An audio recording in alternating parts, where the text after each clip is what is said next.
Zveza prijateljev mladine Krško letos že pripravlja 34. občinski otroški parlament.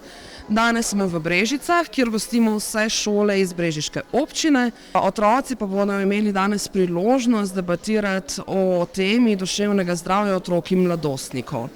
Ta tema se sedaj pojavlja že drugo leto, tako da so že kar vešči. Člani se vedno spreminjajo, namreč otroškega parlamenta se ponovadi udeležujejo učenci 3. triade in ponovadi so 8. 9. razred, tako da se kar dosti spreminjajo iz leta v leto, tako da dobi čim več otrok res priložnost, da izrazi svoje mnenje.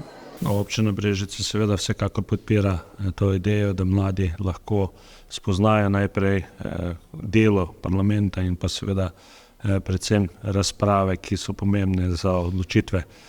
Kot sem že povedal, seveda na občinskem nivoju ima vlogo nekako parlamenta in pa odločajo občinski svetniki o pomembnih stvarih, ki se nanašajo na občino, seveda v parlamentu pa odločajo praktično o našem življenju na državnem nivoju.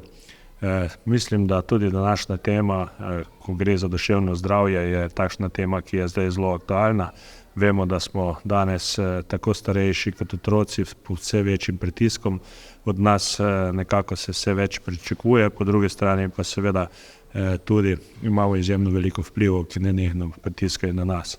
Zato jaz mislim, da je prav, da tudi otroci sami povejo, kaj so tiste stvari, ki jih motijo, ki jih mučijo, in seveda jaz upam, da tudi na tak način bo marsikaj otrok ugotovil, da je potrebno včasih tudi starim staršem ali pa učiteljem ali pa svojim sošolcem povedati, kako naj se obnašajo, da bomo bolj prijazno živeli.